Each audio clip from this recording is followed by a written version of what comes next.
बिल्कुल दीपांशु, आप देखिए अगर डोमेस्टिक सेल्स की बात करें तो अप्रैल में बहुत ही शानदार ग्रोथ देखने मिली है। करीब 52% तक की डोमेस्टिक सेल्स में इस बार ग्रोथ देखने मिल रही है। यही नहीं, अगर आप मंथ ऑन मंथ पे देखें तो हमने देखा था मार्च महीने में करीब 10 to 11% तक की डोमेस्टिक सेल्स में ग्रोथ थी, लेकिन इस बार 52% तक की ग्रोथ हमें देखने मिल रही है। यही नहीं, कहाँ से ये सहारा आता हुआ दिख रहा है, तो आप देखिए जितने भी एंटी इन्फेक्टिव है, कोविड की जितनी भी दवा है, इन सब में बहुत ही तेजी से इस बार बिक्री बढ़ती हुई दिख रही है। तो इनके चलते काफी अच्छा सहारा मिलता हुआ दिख रहा है। जो वाइटामिन की दवा है वहां पे भी अच्छी ग्रोथ आती हुई दिख रही है और इसके चलते भी काफी अच्छी बढ़त आपको देखने मिल रही है। जो न्यूट्रिशनल सेगमेंट है वहां पे करीब 76% की बढ़त है। एंटी इन्फेक्टिव सेगमेंट में 135% तक की ग्रोथ हमने इस महीने आती हुई दिखी है, अगर आप वाई ऑन वाई कंपेयर करते हैं।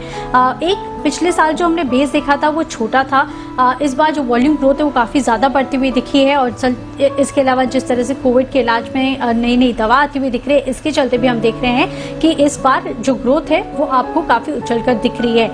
किन कंपनीज का प्रदर्शन जो है वो इस बार काफ़ी शानदार रहा था, तो ग्लेनमार्क इस बार आउट परफॉर्म करता हुआ दिखा है। इंटरेस्टिंग बात यह है कि जो फेविफ्लू इसकी जो दवा है, हमने देखा था कि अब ये नंबर 1 पोजीशन पे आता हुआ दिख रहा है। इसकी जो बिक्री है वो बहुत ही तेजी से बढ़ती हुई दिखी है। तो इसके चलते ग्लेनमार्क फार्मा की जो बिक्री है डोमेस्टिक सेल्स है वो इस बार काफ़ी ज़्यादा बढ़ते हुए दिखे थे। इसके अलावा सन फार्मा, इंडोको रेमेडीज, जेबी केमिकल, बायोकॉन है, सिप्ला, डॉक्टर रेड्डीज, इन सब में इस बार अच्छी ग्रोथ आई है। लेकिन इन ऑल ग्लेनमार्क फार्मा है, ये जो कंपनीज हैं जहाँ पे कोविड की मेडिसिन मिलती हुई दिख रही है, जैसे कि डॉक्टर रेड्डीज भी हैं, तो ये सारी कंपनीज हैं जिन्होंने इस बार बहुत ज़्यादा स्टैंड आउट किया है।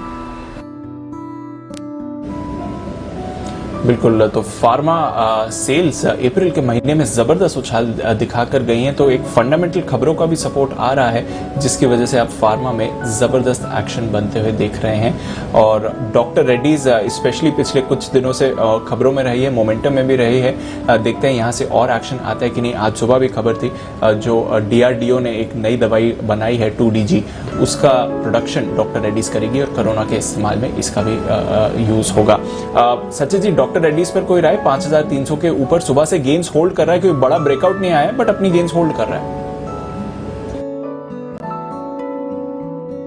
जी दीपांशु, आई थिंक वो ब्रेकआउट का जो जोन है वो लगभग अराउंड 54-50 के ऊपर का ही है।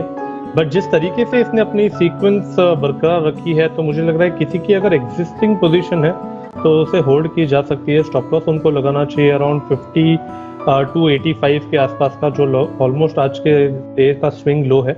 सो मुझे लग रहा है ये जब तक पर्टिकुलर ये लेवल ब्रेक नहीं होती है ऑन अ क्लोजिंग बेसिस, मुझे लग रहा है यहाँ पर जो स्ट्रक्चर है, बुलिश स्ट्रक्चर है, वो बरकरार रहना चाहिए।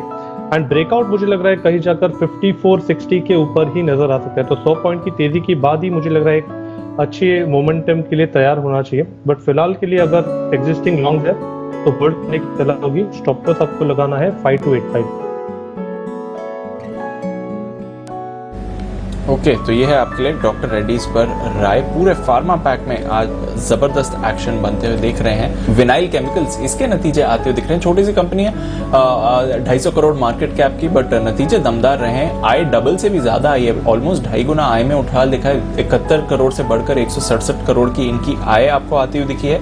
और साथ ही मुनाफे में भी देखें तो जबरदस्त उछाल आया, 25 लाख से मुनाफा बढ़कर इनका लगभग 4 करोड़ का आते हुए दिखा है। तो वहां पर भी आप एक्शन बनते हुए दिख रहे हैं। खैर एनीवे, छोटा सा स्टॉक है बट एक बड़ी मूव आती हुई दिख रही है। पर आज का स्टार BHEL डेफिनेटली है।